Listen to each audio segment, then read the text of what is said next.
Protest और धरना नहीं कर रहे हैं। सिर्फ हम हाथ जोड़कर रेल मंत्री जी से विनती कर रहे हैं कि हमारी ज्वाइनिंग दे दीजिए। सर उतने अच्छे एरिया से नहीं आते, हमारे यहाँ सरकारी नौकरी को एक भगवान समझा जाता है। लड़कियों को तो पेरेंट्स अलाउ नहीं करते सर।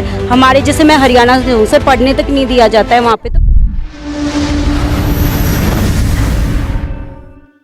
नमस्कार, आप देख रहे हैं नवयुग टीवी और मैं हूं आपके साथ अभिनव कुमार। अभी हम दिल्ली में मौजूद हैं। रेलवे को जिस तरीके से रेलवे को लेकर देश में कही जाती है कि रेलवे की वैकेंसियां नहीं निकलती और वैकेंसियां निकलती है तो उसमें बहाली नहीं होता, तो इसी क्रम में कुछ छात्र छात्राएं यहाँ दिल्ली के जंतर मंतर पर लगातार प्रदर्शन कर रहे हैं। तो इनसे हम बातचीत करते हैं और जानने की कोशिश करते हैं कि इनका क्या मांग है। सबसे पहले आप हमारे दर्शकों को बताइए किस मांग को लेकर यहाँ आए हैं। सर हम सभी वेटिंग कैंडिडेट हैं जो रेलवे में हैं, इनमें टेक्नीशियन और जेई है।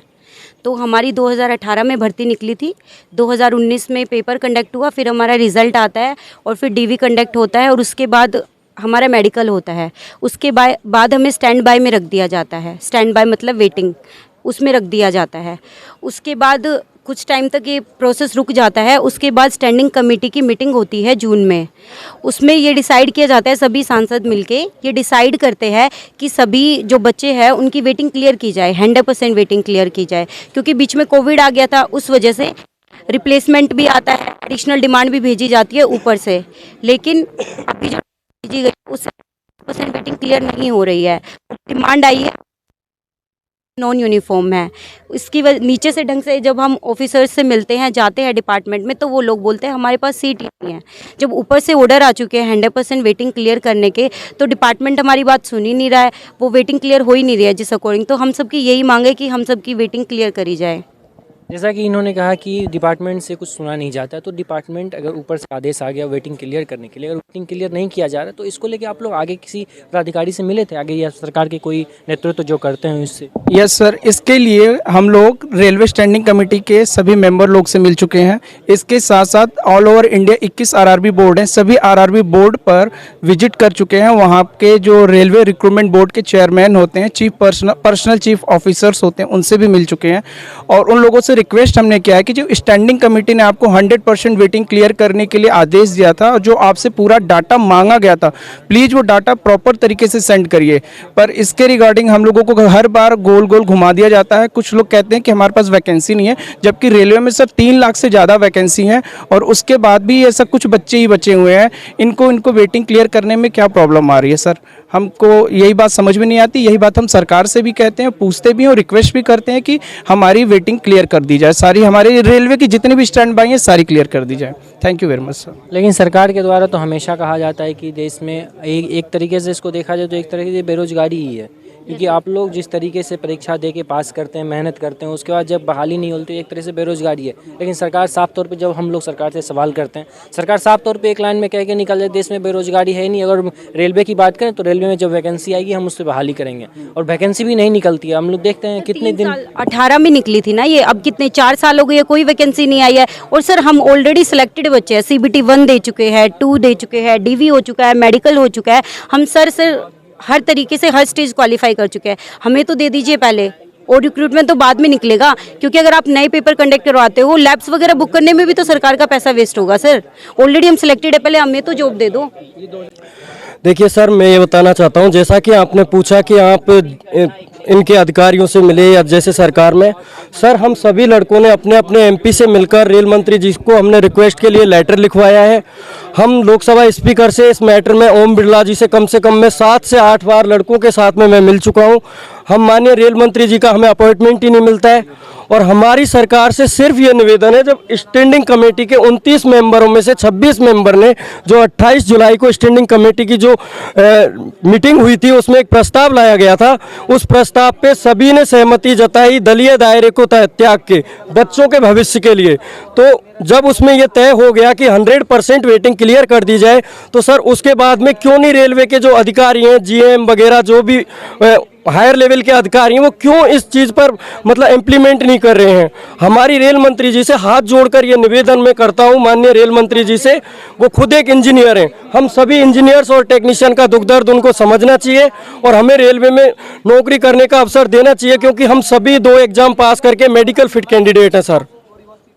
आप देख सकते हैं ये एक युवा का दर्द है। जो युवा हम नरेंद्र मोदी जी हमेशा कहते हैं युवा हमारे देश की भविष्य है। अगर युवा हमारे देश की भविष्य है और युवा लगातार सड़क पर दर दर की ठोकरें खा रहे हैं, उनके साथ अगर इस तरीके का बर्ताव करते हैं तो कितनी शर्म की बात है। ये हमारा देश कहीं ऊपर तो नहीं जाएगा लेकिन गर्त में जरूर मिल जाएगा। कम से कम इस पर तो ध्यान देने की जरूरी आवश्यकता। मैं रेल मंत्री से भी आग्रह करता हूँ कि जल्द से जल्द इन पर कोई ना कोई कार्रवाई हो और इसका समाधान जल्द से जल्द निकले। तो आप लोग एक लड़की होकर इसको कितनी प्रॉब्लम हो सकती है, जरा एक बार पूछें। मैं समझ सकता हूँ, एक महिला होने के नाते इनको घर में भी बहुत सारी समस्याओं का सामना करना पड़ता होगा। उसके बाद जिस तरीके से यहाँ दर दर की ठोकरें सड़क पर भटक रहे हैं तो यहाँ पे सब बोलते हैं कि इतने बच्चे हैं, बस इतने ही आए हैं, वेटिंग में तो बहुत सारे हैं। सर यहाँ पे हर बच्चा अलग अलग स्टेट से आया, अलग अलग आरआरबी के जोन से आया। हर कोई बच्चा नहीं आ सकता, सबके पास सर पैसे भी नहीं है आने के।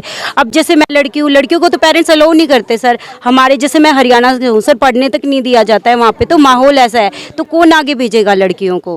फिर वुमेन एम्पावरमेंट की बात होती है, कहाँ से एम्पावर होगी वुमेन, आप बताइए।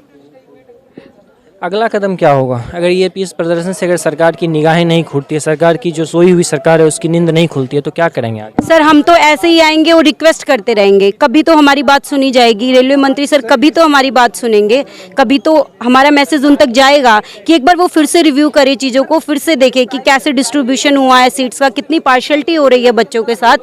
जैसे कि नॉर्थ जोन है उसमें 15% वेटिंग क्लियर की जा रही है, साउथ साइड बेंगलोर जोन है 100% वेटिंग क्लियर हो गई है। सर बिल्कुल नॉन यूनिफॉर्म डिस्ट्रीब्यूशन है, जो सीट्स आई हैं उनको भी तो अच्छे से डिस्ट्रीब्यूट किया जाए ना, उनका भी नॉन यूनिफॉर्म डिस्ट्रीब्यूशन है। नॉर्थ जोन जो है वो एनआर जोन जो है सर वो सबसे बड़ा जोन है, सबसे बड़ा, फिर भी उसमें मात्र 15% वेटिंग क्लियर होती है सिर्फ। और पूछा जाता है तो कहते हैं सीट्स नहीं है, जबकि स्टैंडिंग कमेटी में ये बोला गया था, ऑर्डर्स आए थे कि जितने भी 3 साल में रिजाइन हुए हैं, रिटायर्ड हुए हैं, जितने कोविड को देखते हुए हमारी सरकार ने ये सारा फैसला लिया गया है कि जितने भी सीट्स क्रिएट हुई है वो वेटिंग कैंडिडेट्स को दी जाए। फिर भी ये सुनने को मिलता है हमारे पास सीट्स ही नहीं है। 3 साल में सिर्फ मात्र 15% ही सीट क्रिएट हुई, या कहीं तो गड़बड़ है सर।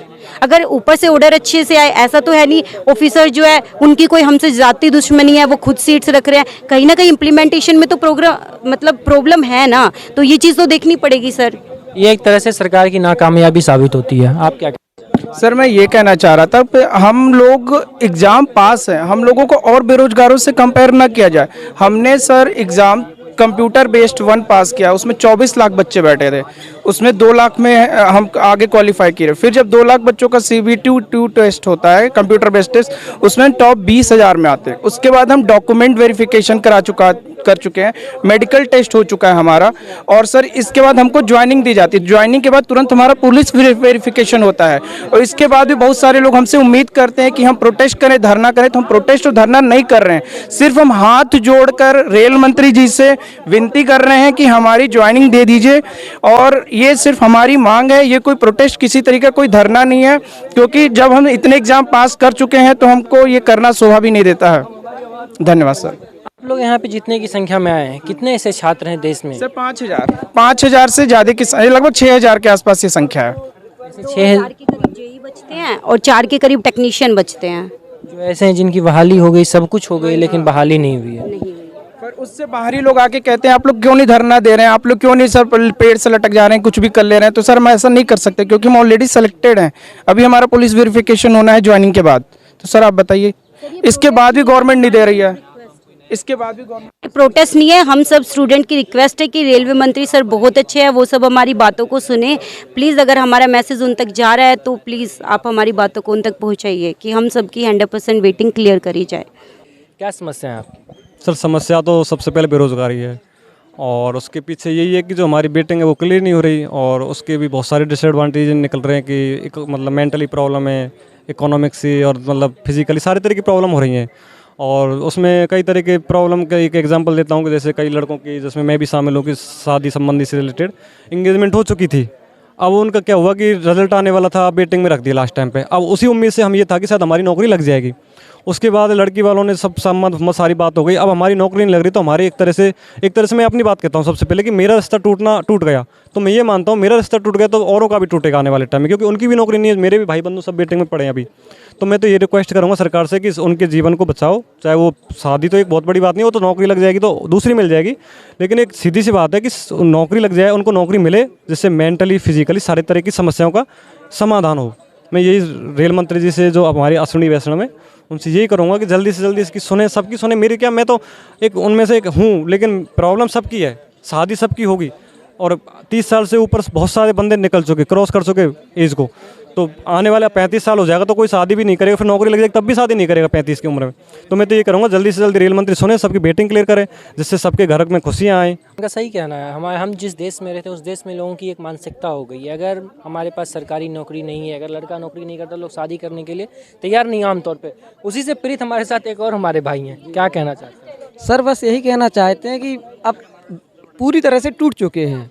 क्योंकि देखिए सर, पहले सीबीटी फर्स्ट दिया, इसके बाद सीबीटी सेकंड दिया, फिर उसके बाद जब सीबीटी सेकंड क्रॉस हो गया तो उसके बाद डीवी किया, फिर मेडिकल भी फाइनल हो गया। तो जैसे हम लोग सर उतने अच्छे एरिया से नहीं आते, हमारे यहाँ सरकारी नौकरी को एक भगवान समझा जाता है। तो लोगों को लगा कि भाई लड़के की सरकारी नौकरी लग गई तो रिश्ते आए तो रिश्ते पक्का हो गया। फिर बाद में पता चला कि लड़के को वेटिंग में रख दिया, तो बहुत तरह से बातचीत हुई, रिश्ता भी टूट गया। तो देखो, रिश्ता टूटने की तो बात नहीं है, लेकिन जो मुझे और मेरे घर वालों को सामाजिक रूप से जो हानि हुई, जो यानी समाज में वो इज्जत नहीं रही कि कैसे लोग थे, झूठ बोले हैं, झूठ बोल के ऐसा करते हैं, रिश्ता तय करते हैं। तो अब जब घर से निकलते हैं ना तो लोग कहते हैं क्यों, तुम्हारी तो नौकरी लग गई थी, अब क्या है। तो सर अब हम उनको कोई जवाब नहीं दे सकते। तो बस उसी के प्रत्युत्तर में हम यहाँ आए हैं कि हमारी बात माननीय रेल मंत्री जी सुने और पूरी वेटिंग क्लियर कराने की कृपा करें। क्योंकि देखिए सर, 50 से 60% वेटिंग ऑलरेडी क्लियर हो चुकी है। अब हम सिर्फ 30 से 40% ही लोग बच्चे हैं। अब हम लोगों की वेटिंग क्लियर हो जाए तो हमारा भी भविष्य संवरे, और जो हमारे सामाजिक रूप से हम प्रताड़ित हुए हैं, समाज में जो हमारी हानि हुई है, वो हमें वापस हमें अपनी इज्जत मिल जाए। बस हम यही चाहते हैं सर, सभी के साथ न्याय हो सर, बस। मैं रेल मंत्री को दिखाना चाहता हूँ, ये एक उदाहरण है। ये कोई इनका ये हमसे बातचीत करते करते भावुक भी हो गए। इनका जायज़ है, इनका भावुक होना जायज़ है, क्योंकि ये एक रेलवे में जिस तरीके से रेलवे में इनका प्रताड़ना हुआ, रेलवे सब कुछ परीक्षा भी निकल गया, मेडिकल जांच हर चीज़ हो गया, लेकिन फिर भी इनकी बहाली नहीं हो पाई। तो कितनी शर्म की बात है। इन समाज में लोग इनको हे दृष्टि से देखते होंगे, ये हमेशा झूठ बोलते हैं, समाज के लोगों की नज़र में ये झूठा साबित हो गए, लेकिन फिर भी सरकार को कोई फ़र्क नहीं पड़ता। तो इस पर कोई थोड़ा तो मतलब सरकार के पीछे, सरकार के आंखों में अगर शर्म बची हो तो इस पर थोड़ी तो कार्रवाई होनी चाहिए। तो फिलहाल के लिए इतना ही। बाकी की तमाम खबरों के लिए देखते रहना नवयुग टीवी। धन्यवाद।